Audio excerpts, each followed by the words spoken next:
Hi there, my name is Alinokran and this is GSN 24 Live Sports News. Coming up in our headlines for today, Kerala United gave us a good match, hats off coach Ouattara. Evaluate and terminate Otto Addo's contract for AFCON qualification failure, Afriyie.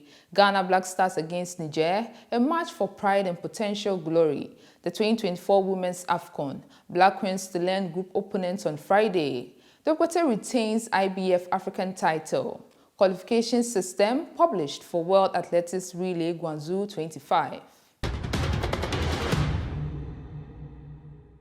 On to our stories in detail. Hearts of Oak head coach Abubakar Ouattara has eulogized Kerala United's performance despite their defeat in the matchday 11th of the Ghana Premier League. The Phobians, celebrating their 113th anniversary, extended their winning streak to 3 matches under the rejuvenated leadership of coach Abubakar Ouattara. Hamza Issa scored the decisive goal just 3 minutes into the game, showcasing clinical finishing to latch onto a pass and fire Hearts of Oak into an early lead. The team's solid defensive performance ensured they held on for the narrow win. Speaking after the game, Ouattara heaped praise on Kerala United, saying they gave his outfits a good match. The win sees Hearts lift off their arch-rival Asante Kotoko, who are now 4 places below them on the league table. Hearts sits just 4 points behind the league leaders and are firmly in hand for the top spot. Hearts of Oak will look to continue their fine form when they take on Instruction in week 12. Former Vice President of the Ghana Football Association, George Afriyie, has urged the local football governing body to evaluate the performance of Black Stars coach Otto Addo and terminate his contract following the team's failure to qualify for the 2025 Africa Cup of Nations. In an interview with Graphic Sports last Saturday, Afriyie stated that the AFCON qualification was a critical clause in Addo's contract and the coach's inability to meet his condition provided grounds for dismissal. Quote, "Qualification to AFCON is one of the conditions that can warrant the termination of a contract.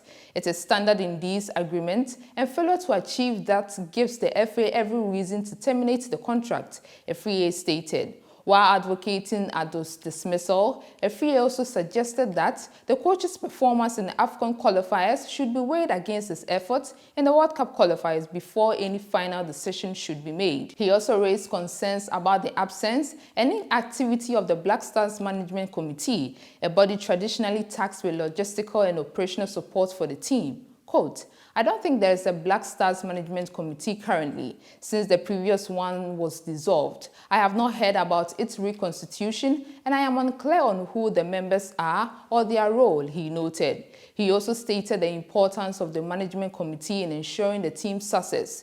He cited an example from the past match against Sudan, where preparation on AstroTurf was vital but could only have been adequately facilitated by a functioning Management Committee. More on the Black Stars. The Ghana Black Stars are up against Niger at the Accra Sports Stadium, with qualification hopes already gone for Ghana and at the same time hanging on a thread for Niger. This final group stage encounter presents a battle for both pride and a slim chance for the teams should Angola defeat Sudan in their own match. Niger's resounding 4-0 victory over Sudan in their previous match day has given them a huge boost, positioning them as serious contenders for a potential qualification spot. Meanwhile, Ghana is left to reflect on a disappointing campaign, but remains determined to finish on a high note and protect the nation's pride. Ahead of the game, coach Otto Addo addressed the team's focus and the importance of the clash. The coach acknowledged the disappointment felt by fans, confessing his own frustrations with the team's performance, but emphasized the need to move forward and keep eyes on the long-term goal, the World Cup qualifiers. Quote, "I understand that people are disappointed, maybe angry. I was also disappointed, but we have to move on. We have to move on and we have to do our best to prepare for the World Cup qualifiers now." Unquote. While the door to qualification may have closed, the game presents an opportunity for Ghana to showcase resilience, character, and a renewed commitment to representing the pride of the nations. Fans will be hoping for a performance that offers a glimpse of the team's potential as the Black Stars turn their focus to the upcoming World Cup qualifiers. The Black Queens eagerly await the draw for their opponents in the 2024 Women's Africa Cup of Nations scheduled for Friday, November 22, 2024 at 19 hours GMT. The draw will take place at the Mohammed VI Technical Center in Salé, Morocco, where the tournament will be hosted next year. Under the guidance of Swiss coach Nora Hamtel, the Black Queens qualified for this tournament after missing the last two editions. Hamtel's leadership has revitalized the fortunes of the Ghana senior women's national team, sparking optimism among fans and players alike. Ghana will compete against 11 other nations, including host Morocco, reigning champion South Africa, and notable teams like Nigeria, Algeria, Senegal, and Zambia. Each nation will vie for the prestigious trophy as they prepare for the tournament. AFCON 2024 marks the 15th edition of the championship and will unfold in Morocco in July 2025. The Black Queens have been engaging in friendlies as head coach Nora Hamtel continues to scout for players to widen her talent pool. On boxing, Holy Jawbreaker Dogbate retained the IBF Continental Africa Featherweight Championship crown with a dominant unanimous points decision against Clement Alo Loko of Benin last Saturday night in Accra. The three judges scored it 99-91, 190-190 for Dogbate following 10 grueling rounds in the main event of the Maiden Street to Champions Fight Night presented by Ace Power Promotions at the newly opened Center Point Mall at Atomic Junction near Legon. Headlining the Maiden Street to Champions Fight Night, the 25-year-old Ghanaian was in inspired form, determined to outlast Loko, the only opponent he failed to defeat in 12 previous career fights. The two having settled for a draw in February in Accra. Dogbate took the initiative right from the opening bell, attacking and landing some terrific jabs, hooks and uppercut to settle the Banonoa early. Despite the valiant effort by Loko, refusing to go down and often executing some good attacks of his own in every round, Dogbate was the clear aggressor and was in complete control all night long. It was not surprising the one-sided ruling by the ringside officials at the end of the hugely entertaining bout.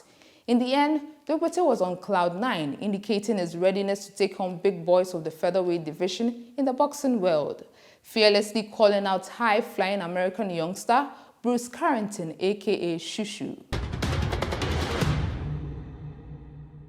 On our last story, the qualification system for the World Athletics Relays Guangzhou 25 has been released, with 6 months to go to the event in China. Guangzhou will welcome the world's best sprinters on 10th to 11th May 2025 as countries compete for relay places at the World Athletics Championship Tokyo 25. It will be the 7th edition of the World Athletics Relays and the first time the event is held in China after previous editions in the Bahamas, Japan, and Poland. The program for the World Athletics Relay 2025 comprises 5 relay disciplines, men's and women's 4x100 meters and 4x400 meters, plus the mixed 4x400 meters, and 32 teams will be entered in each of those. The top 16 teams in each discipline at the Paris 2024 Olympic Games qualify for entry to the World Athletics Relay Guangzhou 25. The host country may also enter 1 team in each discipline, regardless of any entry conditions. The remaining teams, up to 32 in total per event, will be determined through the top list in the qualification period from 1st January 2024 to 13th April 2025. Starting 18th of November 2024, World Athletics will maintain a weekly list of relay teams qualified according to the above. The top 14 teams in each of the 5 disciplines at the World Athletics Relays Guangzhou 25 will automatically qualify for places at the World Athletics Championships Tokyo 25. This is all I have for you for now. Do like and subscribe. I'll be back with more.